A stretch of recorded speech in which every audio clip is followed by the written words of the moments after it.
Como ya anunciaron, yo me voy a referir a los aspectos contables y fiscales de los fideicomisos.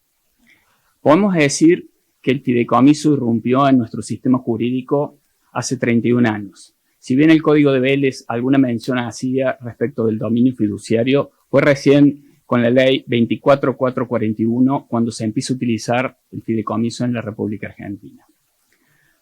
Todos sabemos que el fideicomiso no es una persona jurídica, que el fideicomiso es un contrato. Un contrato que se puede utilizar para canalizar los más diversos fines, tanto en el mundo empresarial como en la vida particular de los individuos. A través de un fideicomiso podemos instrumentar distintos tipos de negocios. Quizás el sector de la economía que más ha hecho uso de esta figura es el sector de la construcción, donde vimos en todos estos años muchos fideicomisos asociativos de carácter empresarios para hacer edificios, desarrollar loteos, pero también vimos fideicomisos al costo para sustituir el viejo mecanismo del consorcio de construcción al costo que en su momento se usaba y adolecía de falencias jurídicas. Pero no solo se utiliza en el ámbito de la construcción el fideicomiso, también el fideicomiso se ha utilizado en el ámbito de los concursos y las quiebras. Muchos de los aquí presentes recordarán en el último año de la década del 90 en los tribunales de Córdoba causó asombro en el marco de un APE, Acuerdo Preventivo Extrajudicial, una empresa que instrumentó el pago a los acreedores de ese acuerdo mediante un fideicomiso bastante novedoso. También en ese ámbito se utilizó la figura del fideicomiso para garantizar propuestas de concurso preventivo a los acreedores. Y los amantes del fútbol no olvidarán que las dos principales entidades deportivas de nuestra provincia hicieron uso de esta figura cuando se les declaró la quiebra y para evitar la liquidación y poder continuar la actividad y sanear el pasivo, hicieron uso de esta figura, por supuesto en el marco de una ley específica, pero siempre con la figura del fideicomiso. Y también el fideicomiso sirve para que las empresas obtengan financiamiento. En estos 30 años, muchas empresas han constituido fideicomisos financieros para incorporar créditos y de esa forma emitir títulos valores o certificados de participación y acceder al financiamiento a través del mercado de capitales. También se ha utilizado el fideicomiso como instrumento de garantía. Cuando una persona transfiere un inmueble, por ejemplo, a un fiduciario para garantizar cualquier obligación en sustitución de la clásica hipoteca. También se ha utilizado esta figura transfiriendo acciones en garantía, que puede ser ya sea para garantizar una obligación determinada o bien para garantizar el saldo de precio de la compra de ese mismo paquete accionario cuyas acciones se fideicomisan. Y si vamos al ámbito del patrimonio familiar, cada vez se ve más, cada vez se usa más el fideicomiso para planificar la sucesión hereditaria de una persona, generalmente del matrimonio, mediante el cual esta persona o el matrimonio transfieren todos sus bienes a un fiduciario para que cuando ocurra su fallecimiento, estos bienes pasen a sus herederos legítimos, previamente nominados en el contrato. Como verán, el fideicomiso tiene muchos usos y así podríamos estar toda la mañana hablando de distintos usos del fideicomiso. No agotaríamos las posibilidades, porque se dice que el límite en el uso del fideicomiso está en la imaginación del ser humano. Pero yo vengo acá a hablarles de los impuestos y ustedes habrán advertido, no hace falta ser tributarista, que todos estos fideicomisos tan disímiles entre sí no tendrían que tributar de la misma forma.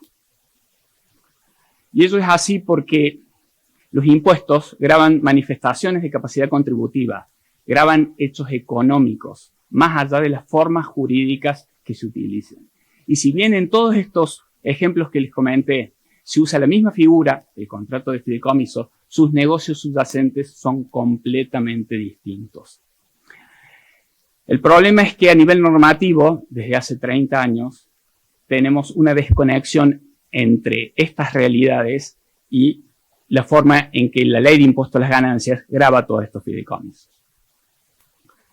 La historia comienza con el decreto 780, reglamentario de la ley 24.441 en dos aspectos, aspectos registrales y aspectos tributarios. En lo tributario, más que reglamentar en forma impropia, empezó a legislar y estableció cómo tenían que tributar los fideicomisos en los distintos impuestos a nivel nacional.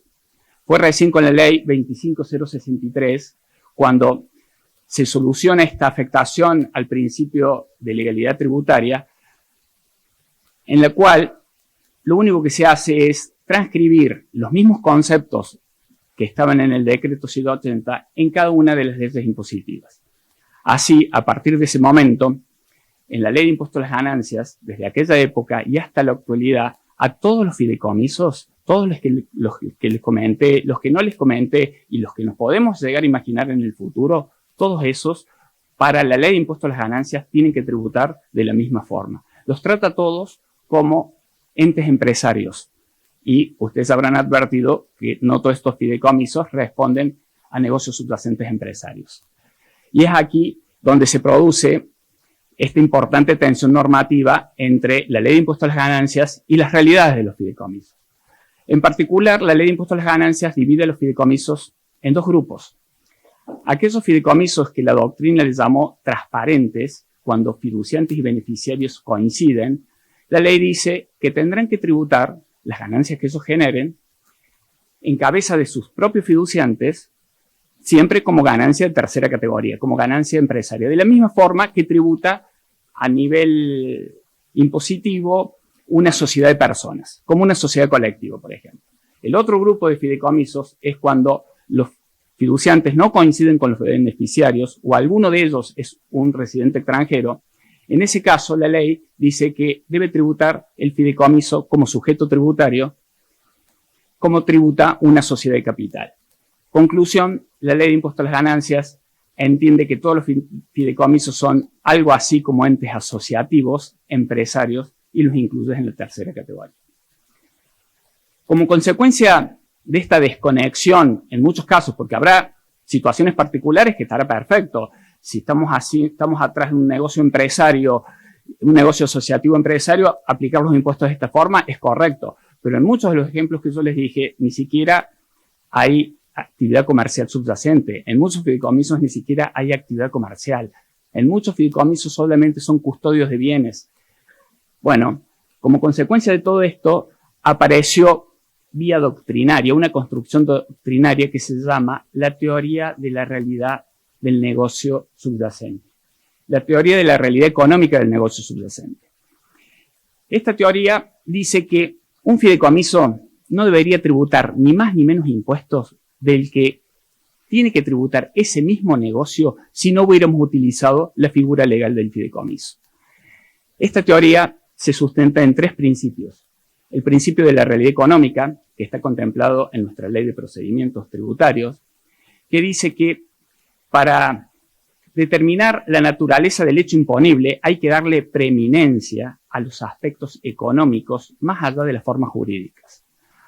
Recordemos que nuestra Corte Suprema de Justicia de la Nación, desde la década del 70 hasta la actualidad, en reiteradas oportunidades, ha entendido que este principio de la realidad económica es aplicable no solo a favor del fisco, sino también a favor del contribuyente. El otro principio es el principio de la neutralidad, que no tendría que variar el impuesto por usar esta figura jurídica, respecto de lo que tributaría ese mismo negocio si no hubiera utilizado la figura. Y el último de los principios es el principio de capacidad contributiva, que es algo totalmente necesario, tiene que haber capacidad de pago para que pueda aplicarse un tributo. ¿Quiénes impulsaron esta teoría? Ya en la década del 90, Liliana Molas, Alejandro Altamirano y Osvaldo Soler, los tres escribieron sobre estos temas y se basaban en lo mismo, que el fideicomiso no es un negocio en sí mismo, es el marco jurídico para otros negocios. Entonces lo que tenemos que grabar es el negocio y no la estructura.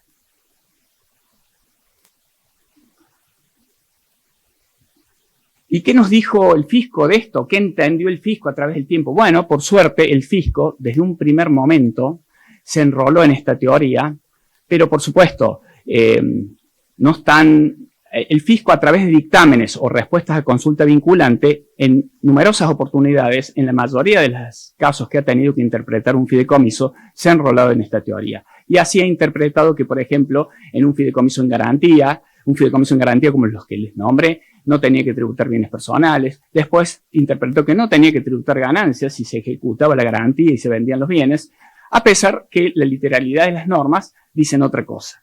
¿Bien? También es cierto que en algunas oportunidades el fisco, en algunos de estos dictámenes, se ha apartado de este principio y se ha aferrado al literalismo normativo. Pero podemos decir que este apartamiento no ha sido en forma permanente. A nivel jurisprudencia estamos bien, porque hay dos fallos, uno de la Cámara Contenciosa en lo federal, que resolvió apoyándose en esta teoría, en la teoría del negocio subyacente. En ese caso era un caso de IVA y resolvió a favor del fisco, ¿sí? Entendiendo que conforme a las características del negocio subyacente había que tributar el impuesto. En épocas más recientes hay un fallo del Tribunal Fiscal de la Nación, Fideicomiso Plaza San Martín, en donde entendió, acá resolvió a favor del contribuyente y entendió que un fideicomiso en garantía no tenía que tributar impuesto alguno. Lo que sí, no hay ningún fallo, no hay ningún fallo jurisprudencial que vaya en contra de esta teoría, que eso es lo importante. ¿Y cómo hacemos en la práctica si tenemos un contrato de fideicomiso, si estamos diseñando un contrato de fideicomiso o ya está hecho y tenemos que encuadrarlo? Bueno, lo primero que tendremos que hacer es tratar de visualizar el negocio subyacente, tratar de imaginarnos cuál es el negocio, tratar de detectar cuál es el negocio que subyace en ese contrato. Luego, imaginarnos cómo tributaría ese negocio si no hubiéramos usado la figura legal del fideicomiso. Antes del 95, los contratos se hacían igual, de otra forma, los negocios eran similares o quizás los mismos, y eso es lo que tenemos que imaginarnos como tributario. Y para no confundirnos, es importante tener en cuenta, desde la perspectiva fiscal, cuál es el rol del fiduciario. Y hay dos frases que usamos nosotros frecuentemente que nos pueden ayudar. Una es que el fiduciario es parte en el contrato, parte indispensable en el contrato, pero no es parte en el negocio económico. Está administrando bienes de terceros. Y el otro concepto es que el propietario jurídico de los bienes es el fiduciario, pero no es el dueño económico. El dueño económico es otra persona. Y nos vamos a encontrar con dos dilemas habituales cuando vamos a encuadrar un fideicomiso. Primero, si estamos ante un negocio asociativo empresario. Bueno, va a haber casos que sí, va a haber casos que no. Ya vamos a ver después unos ejemplitos para que esto no quede en abstracto. Y el otro problemita que tenemos es cuando transfiero bienes al fideicomiso. ¿Tengo que darle el mismo tratamiento que le aporte a una sociedad comercial? También, acá no hay una respuesta única. Todo dependerá de cada tipo de fideicomiso. El otro de los dilemas habituales es si hay onerosidad en la transferencia fiduciaria. Per se, la transferencia fiduciaria no es onerosa, es a título de confianza. Lo que tenemos que analizar si no subyace onerosidad. Y acá nos podemos encontrar con tres situaciones. Que haya un desprendimiento económico del fiduciante y que ya no retorne y que haya contraprestación de alguna forma. Bueno, ahí va a ser oneroso y va a tener un tratamiento impositivo determinado. Que haya un desprendimiento económico, que no tenga más el control y que no haya retribución alguna, con lo cual la transferencia va a ser gratuita. Y muchas veces también puede ocurrir que hay una transferencia en fiducia, pero mantiene el control sobre eso. Ejemplo típico, el fideicomiso en garantía. En ese caso, esta transferencia va a ser neutra desde el punto de vista fiscal. Tres ejemplitos para tratar de llevar esto a la realidad. Tenemos el caso de un fideicomiso de garantía. Bueno, no hay duda que no hay un negocio asociativo de tipo empresario, para nada. Y en esta transferencia, como lo dije antes, tampoco subyace onerosidad en el momento de la transferencia. Ahora vayamos a un fideicomiso de planificación familiar sucesoria, como el que le comenté antes. Acá no hay duda que no subyace un negocio asociativo empresario. Esto es lo opuesto, este es el patrimonio de la familia, del matrimonio. No estamos ante una empresa. Y la transferencia también va a carecer de onerosidad porque es a título gratuito o a lo mejor es neutra. Si me reservé la facultad de que los bienes, cuando vence el contrato de fideicomiso, vuelvan a mí, en el caso que yo sobreviva, bueno, en ese caso va a ser neutra. Si ya me desprendí totalmente y el término del contrato va a mis herederos legítimos, bueno, ahí va a ser gratuita la transferencia. Y vamos a un ejemplito un poquito más complicado, un desarrollo inmobiliario con permuta, en que hay dos fiduciantes desarrollistas y un fiduciante permutante de tierra por unidades, casos que hay muchísimos en todo el país. Y acá sí hay un negocio asociativo empresario, pero no para todos, solamente para estos dos desarrollistas. Para el permutante, lo que subyace es una permuta. Y hay que darle el encuadramiento tributario de la permuta, que es distinto al otro. Y hay, respecto a la onerosidad, y tenemos onerosidad en todos los casos. Bueno, estamos convencidos que los profesionales de ciencias económicas deben participar en la preparación de un contrato de fideicomiso desde la etapa de diseño, no solo en la ejecución. ¿Para qué? Para ayudar a redactar cláusulas que faciliten la interpretación del negocio subyacente, porque en general la mayoría de los funcionarios del fisco o gente que no está muy entendida de esto cree que esto es un negocio asociativo siempre y que es algo así como una sociedad comercial y no siempre lo es. Y también para ayudar al encuadramiento tributario. Por un ratito dejo los impuestos, pasamos a aspectos contables íntimamente relacionados con los impuestos. ¿Existe obligación legal de llevar contabilidad? Acá la doctrina está completamente dividida. Podríamos decir que hay, no dos posiciones, quizás tres posiciones doctrinarias. Hagamos nuestro análisis. Por normas propias de los fideicomisos, entendemos que no. Si bien existe la obligación de rendir cuenta, y hay autores que entienden que esta rendición de cuenta implica sí o sí la obligación de llevar contabilidad, personalmente yo creo que no. Hay muchas formas de rendir cuentas y fundamentalmente la forma en que me pida que sea más clara para el fiduciante. Bien, no necesariamente un balance puede ser la forma útil para un fiduciante en un fideicomiso que no es empresario. Por disposiciones generales del Código Civil y Comercial tenemos que ir al 320. El 320 dice que están obligados a llevar contabilidad las personas jurídicas privadas. Ya sabemos que el fideicomiso no lo es. Y después dice, ¿y quiénes? Resalto el quiénes, realicen una actividad económica organizada. La palabra quién es un pronombre, con lo cual se está refiriendo a un sujeto, a una persona, con lo cual entendemos que tampoco hay una obligación legal, por más que realice una actividad económica organizada, por más que realice una actividad empresaria.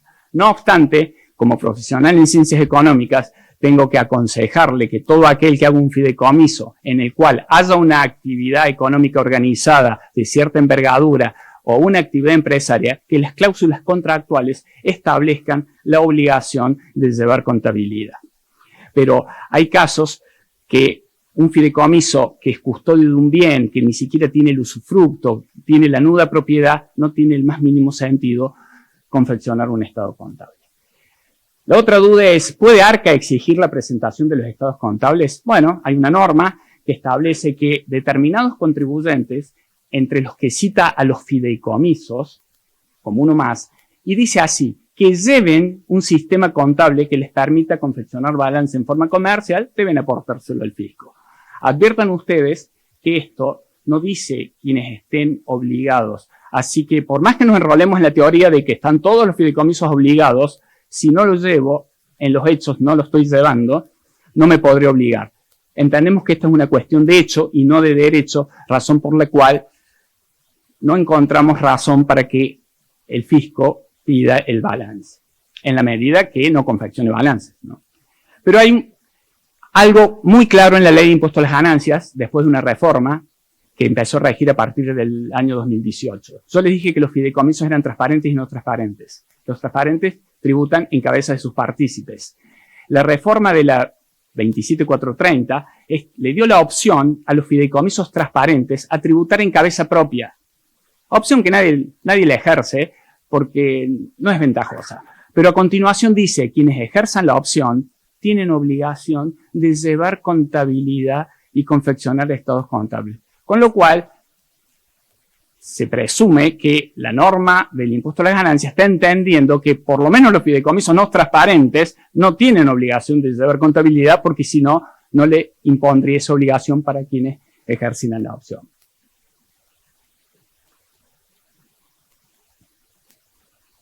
Conclusiones en materia contable. Bueno, si bien las opiniones son muy amplias, yo personalmente entiendo que no hay una obligación legal de llevar contabilidad para los fideicomisos. Tampoco entiendo que tiene arca facultad para exigir estados contables a un fideicomiso.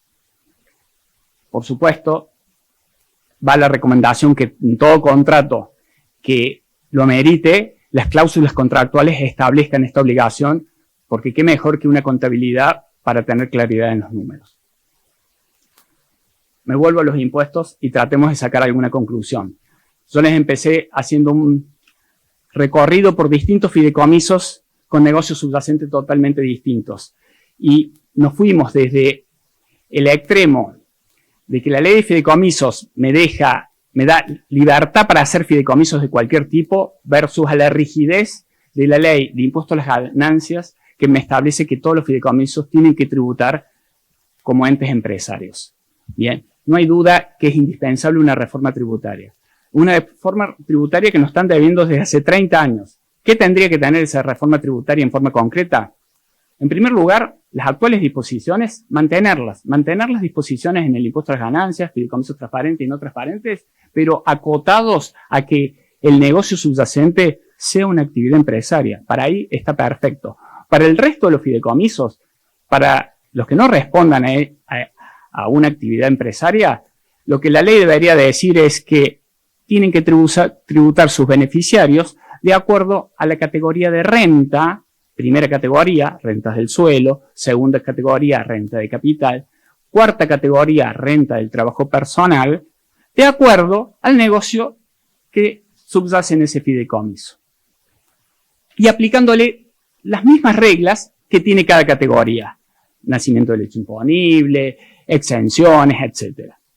Y además, habría que establecer que toda transferencia al patrimonio fiduciario y las restituciones del patrimonio fiduciario deberían tributar o no de acuerdo a el carácter de oneroso, gratuito o neutro que tenga esa transferencia en forma subyacente. No pasa más. Hasta tanto ello no ocurra, no nos queda ninguna duda que la única forma de encuadrar a los fideicomisos es conforme la realidad económica del negocio subyacente, conforme esta teoría que nació de la doctrina, que fue apoyada en la mayoría de los casos por las opiniones de las autoridades fiscales y también por la jurisprudencia.